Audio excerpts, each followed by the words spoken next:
Donc, comme je disais, pendant l'été, on fait une pause dans notre parcours de la Bible. En général, on prend un texte qu'on parcourt du début à la fin. On essaye de comprendre la logique du texte et de tirer l'enseignement que Dieu nous donne. On pense que Dieu se révèle à nous de cette manière-là. Et donc, mais pour l'été, on a fait une pause et on voulait répondre à certaines questions qui reviennent souvent. Donc, la semaine passée, par exemple, on a parlé de la souffrance. La question, c'était notamment, est-ce que la souffrance vient de Dieu? Et aujourd'hui, la question, c'est, est-ce que Dieu aime tout le monde? Enfin, quand j'ai vu la question pour la première fois et que j'ai su que c'est moi qui allais en parler, je me suis dit, qu'est-ce que je vais dire? Oui, bien sûr que Dieu aime tout le monde. Mais après, Dieu m'a précisé, la question, c'est, est-ce que Dieu aime tout le monde de la même manière? Et donc là, ça demande déjà plus de réflexion. Et donc pour en parler, je vous propose de parler en trois parties. Enfin, la question Dieu aime tout le monde, je trouve, est liée au caractère de Dieu. On fait les choses en fonction de ce qu'on est. Donc dans la première partie, on verra le caractère de Dieu, comment il est. Et en particulier, on verra que Dieu est amour. Et ça vient de 1 Jean 4, versets 7 à 8. Ensuite, on s'appuiera sur 1 Timothée 4, verset 10. On verra comment l'amour de Dieu se manifeste d'abord envers tout le monde, envers tous les hommes. Et on verra si c'est différent envers les chrétiens. Et si c'est différent, comment. Donc d'abord, la première partie, Dieu est amour. Et je lis pour nous dans 1 Jean 4, les versets 7 à 8.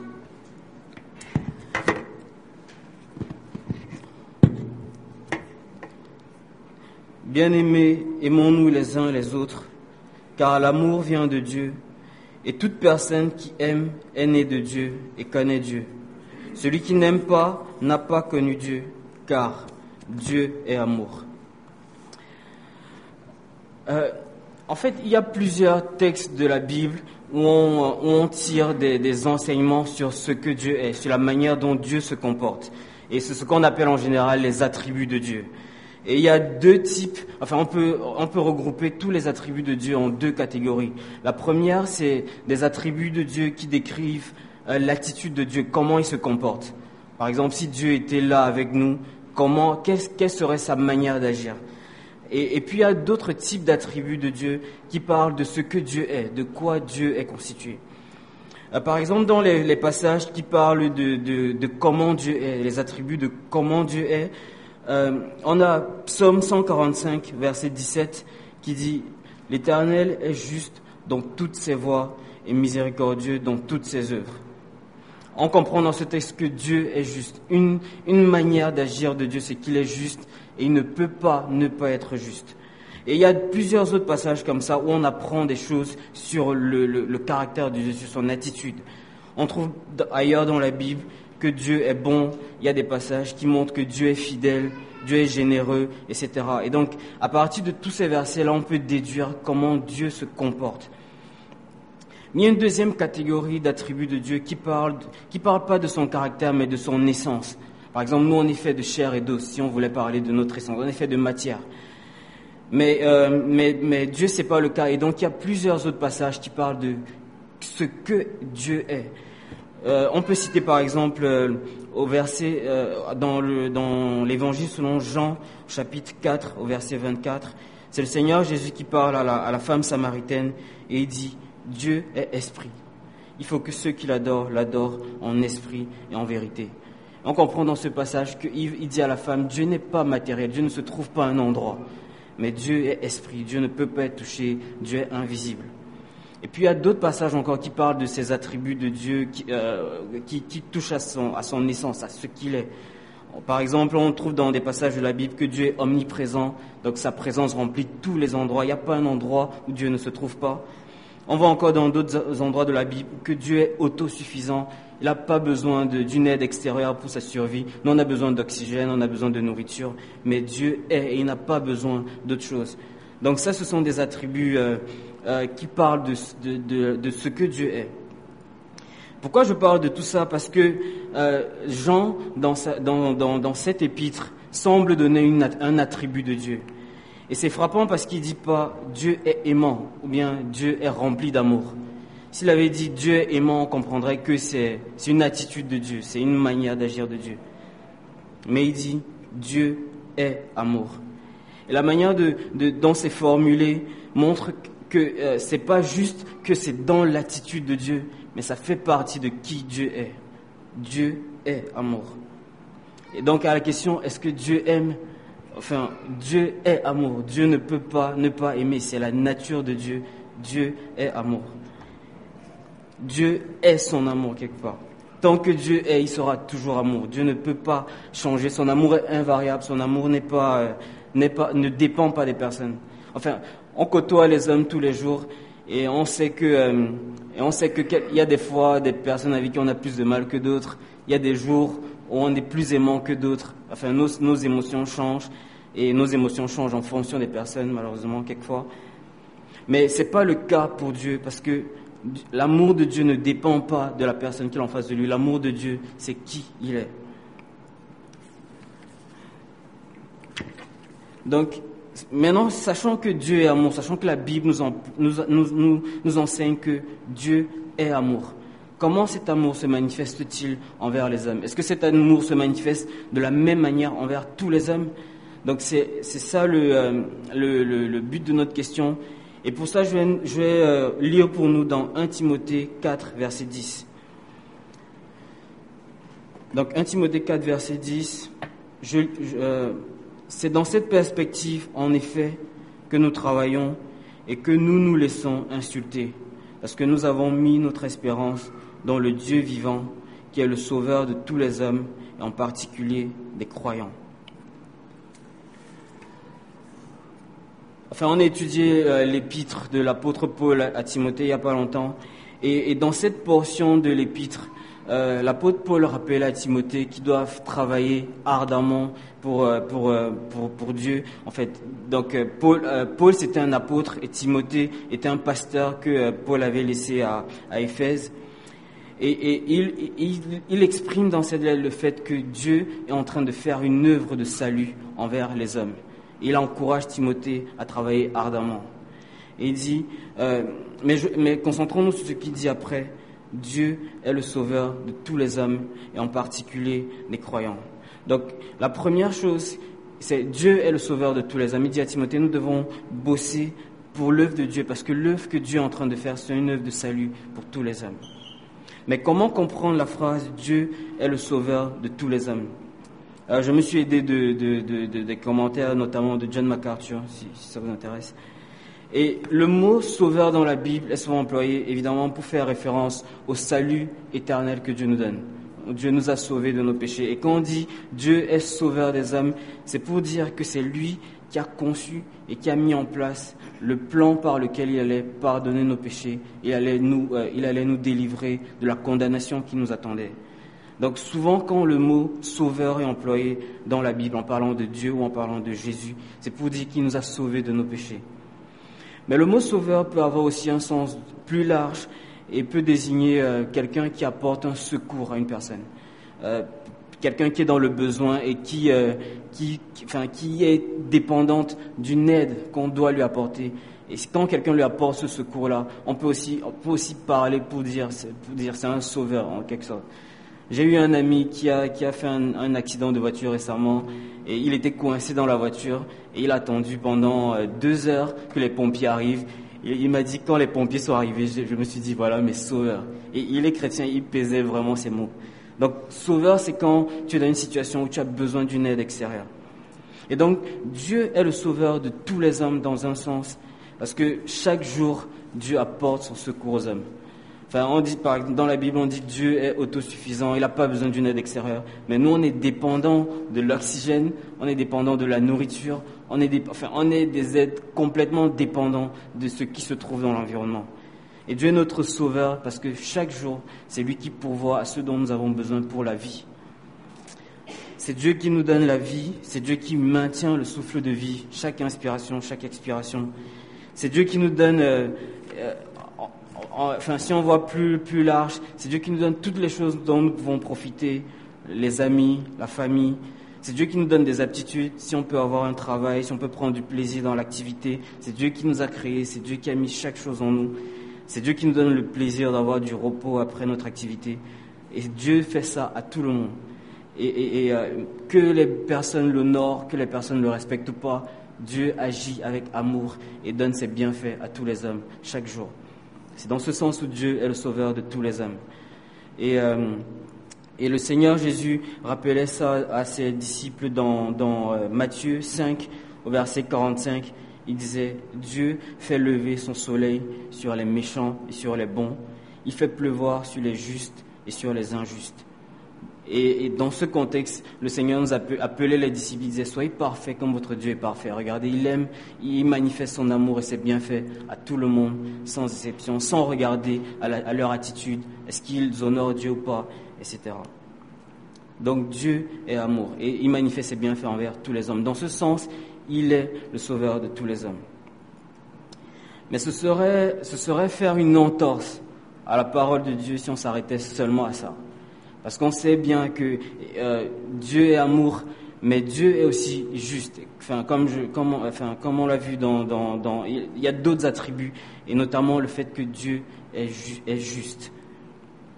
Et Dieu, en tant que Dieu, non pas seulement il est juste, mais vu qu'il est souverain sur l'univers, un jour il va juger chaque action des hommes. Il va juger toutes les actions morales des hommes. Et c'est ce que l'auteur de l'épître aux Hébreux rappelle dans Hébreux 9 au verset 27. Il dit, il est réservé aux êtres humains de mourir une seule fois, après quoi vient le jugement. Donc Dieu va juger tous les hommes. Et quand je pense à ça, au jugement dernier, et la Bible nous apprend que après ce jugement dernier, il y en aura qui seront condamnés. Et quand je pense au Dieu d'amour qui va juger des hommes, qui va condamner certains hommes, alors que c'est un Dieu d'amour, je me dis comment réconcilier ça? Et je pense une image qu'on peut avoir, c'est l'image d'un juge. Son métier, c'est juge. Mais dans la vie de tous les jours, c'est quelqu'un d'aimant, c'est quelqu'un d'agréable avec tout le monde. Et puis un jour, il met sa robe là pour faire son boulot, pour rendre justice. Et il tombe sur quelqu'un qu'il connaît et qu'il apprécie. Si c'est un bon juge, il doit quand même rendre la justice. Il doit quand même rendre un jugement juste. Et donc un bon juge doit veiller sur la moralité de la société. Un bon juge doit veiller à ce que les innocents ne soient pas condamnés. Mais un bon juge doit veiller à ce que les coupables ne restent pas impunis, mais qu'ils soient sanctionnés en fonction de leurs œuvres. De la même manière, Dieu est rempli d'amour, Dieu est amour.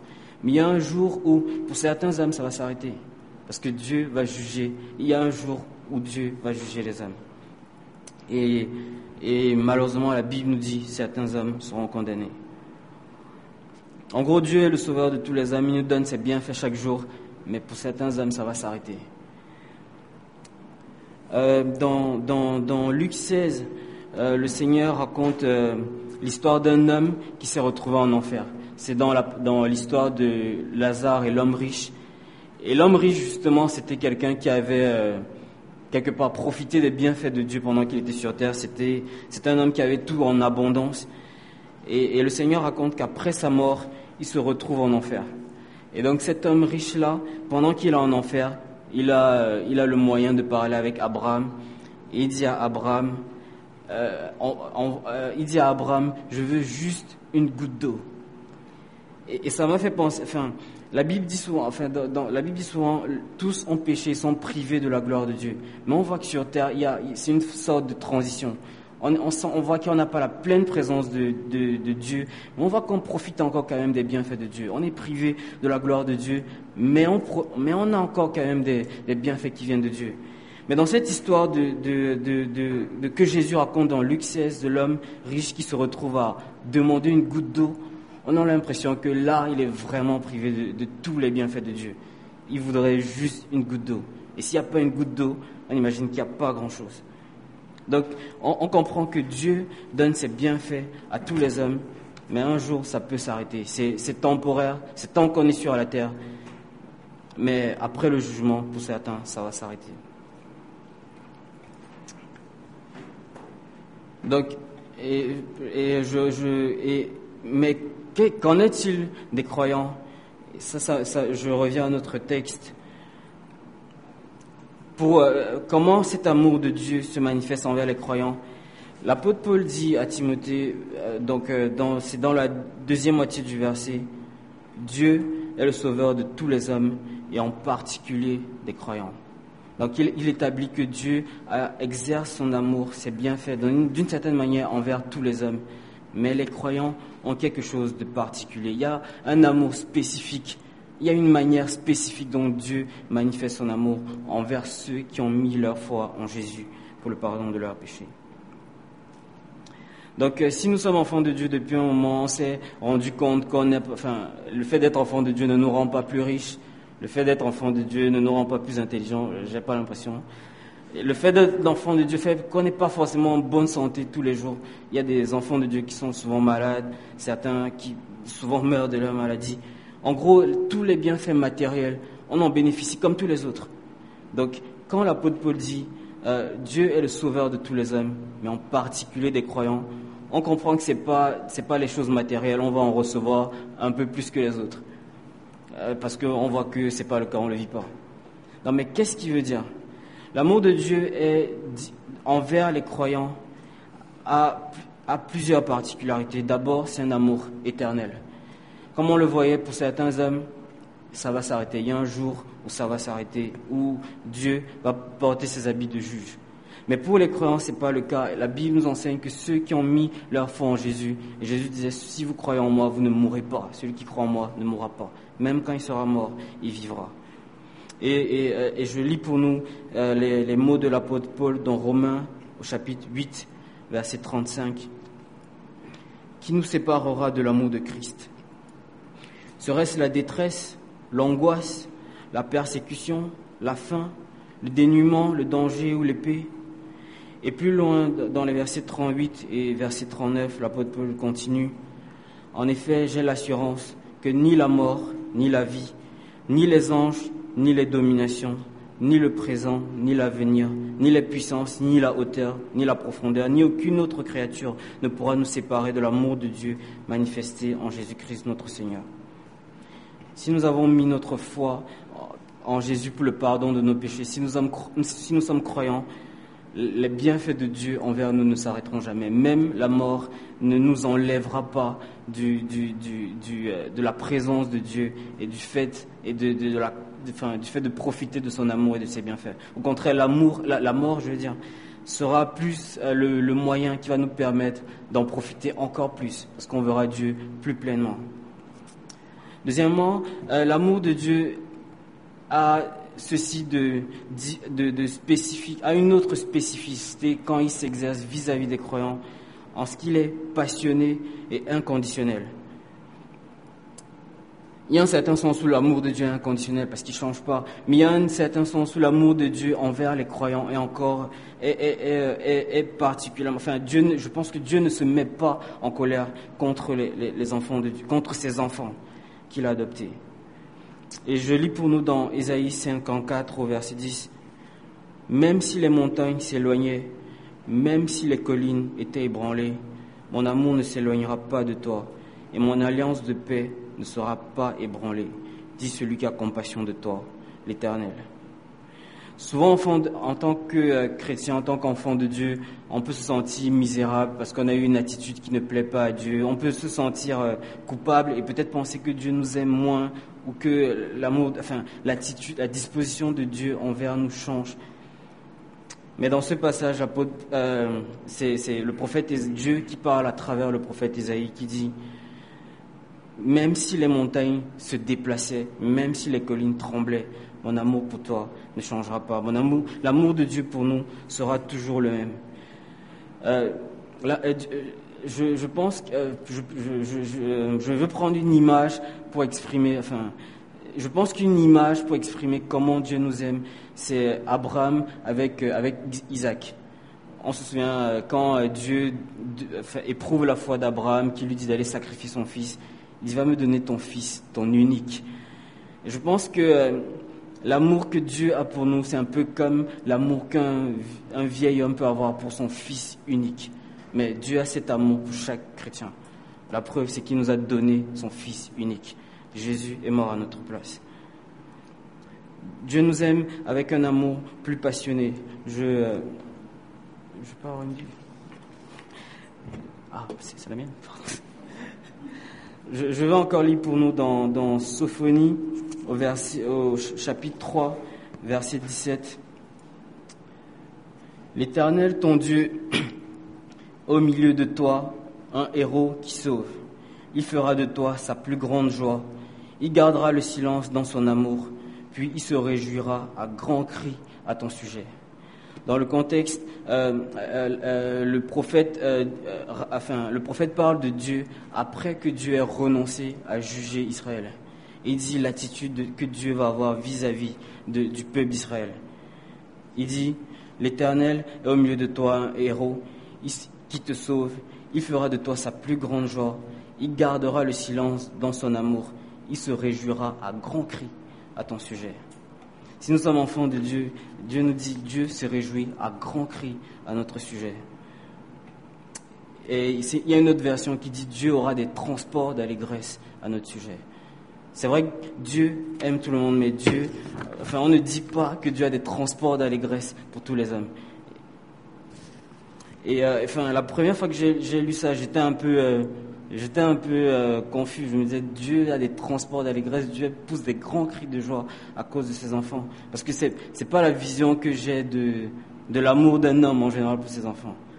Mais la Bible nous promet que l'amour de Dieu est éternel pour ses enfants. L'amour de Dieu est plus intense, plus passionné pour ses enfants. Donc, sur ce, en mot de conclusion, pour les croyants, pour nous qui avons mis notre foi en Dieu, je veux juste nous rappeler cette prière que l'apôtre Paul faisait dans Éphésiens 3, dans les versets 18 à 19. Il disait aux Éphésiens, « Je prie pour vous, afin que vous soyez capables de comprendre avec tous les saints quelle est la largeur, quelle est la longueur, quelle est la profondeur, la hauteur de l'amour de Christ, et connaître cet amour qui surpasse toute connaissance, afin que vous soyez remplis de toute la plénitude de Dieu. » Je pense, si nous sommes enfants de Dieu, il est important de prier que Dieu ouvre nos yeux, afin que Dieu ouvre nos yeux, que Dieu nous éclaire par son Saint-Esprit, afin que nous comprenions à quel point il nous a aimés. Je crois qu'il n'y a pas beaucoup de choses plus bénéfiques pour notre foi, de savoir que nous sommes aimés de Dieu. Quelquefois, à cause de notre foi, nous pouvons connaître des épreuves, nous pouvons connaître des difficultés, même en dehors de notre foi. Et je pense que le fait de se savoir aimé par Dieu, ça donne une énergie, ça donne plus de vigueur à notre foi. Et pour illustrer, je pense à un jour, j'ai fait le babysitter pour dépanner un oncle. Et avec sa fille, ça se passait plutôt bien. J'avais l'impression qu'elle était bien avec moi. Mais quand ses parents sont revenus, elle a sauté de joie, elle a sauté dans tous les sens. Je me suis dit, moi, j'étais pas si... Mais en gros, elle sait qu'elle est aimée de ses parents. Et du coup, quand elle voit ses parents, ça la remplit de vie, ça la booste. Et je pense que si on réalisait à quel point on était aimé de Dieu, ça pourrait maintenir notre joie, ça pourrait maintenir notre foi. Et s'il y a parmi nous qui n'ont pas encore mis leur foi en Jésus, pour le pardon de vos péchés, Dieu vous aime et vous, chaque jour depuis votre naissance, vous avez profité de ses bienfaits, de son amour. Mais la Bible dit que tout ça peut s'arrêter un jour. Si vous n'avez pas mis votre foi en Jésus, malheureusement, c'est pas quelque chose d'éternel. Et aujourd'hui, et Dieu nous appelle, et Dieu nous a chargé d'annoncer la mort de Christ pour le pardon des péchés. Et le Seigneur disait dans Jean 3, verset 16, « Dieu a tant aimé le monde qu'il a donné son Fils unique, afin que quiconque croit en lui ne périsse pas, mais ait la vie éternelle. » Dieu nous a tellement aimés qu'il a même donné le moyen pour que nous ne nous arrêtions pas de profiter de ses bienfaits, de son amour. Il nous a donné le moyen d'avoir la vie éternelle. Et c'est par la foi en Jésus qui est mort à la place des pécheurs. Et tous les hommes, quels qu'ils soient, qui mettent leur foi en Jésus, ne subiront pas la condamnation pour leurs péchés, mais ils seront complètement pardonnés. Et même après la mort, ils vivront, comme disait le Seigneur Jésus. Et puis je sais qu'on est dans une église, avec une préférence calviniste. Certains vont dire, j'en vois là derrière. Certains vont dire, ouais, mais on croit à la grâce souveraine de Dieu, il va appeler qui il veut. Ouais, c'est vrai, mais le Seigneur Jésus nous a aussi chargés d'annoncer son amour, d'annoncer sa mort. Et tous ceux qui mettront leur foi en lui, il disait, celui qui vient à moi, je ne mettrai pas dehors. Il disait, je ne mettrai pas dehors celui qui vient à moi. Donc si ce n'est pas encore votre cas, comme l'apôtre Paul disait, nous vous supplions, soyez réconciliés avec Dieu. Je vais juste prier pour nous. Notre Dieu, notre Père, merci pour ta parole. Merci pour ta parole qui nous révèle le Dieu que tu es, le Dieu aimant, le Dieu qui est amour. Père, je te prie pour nous que tu nous aides. Tu connais notre faiblesse, tu connais notre incapacité à comprendre. Père, je te prie que ton Saint-Esprit nous révèle à quel point tu nous as aimés, au point de donner ton Fils unique. Père, je te prie que tu nous fasses peser cette vérité et nous l'approprier et vivre de la joie qui en découle. Et Père, je te prie s'il y a des personnes qui écoutent et qui ne te connaissent pas, que tu te révèles à elles, que tu les attires à toi. Père, je t'en prie au nom de Jésus. Amen.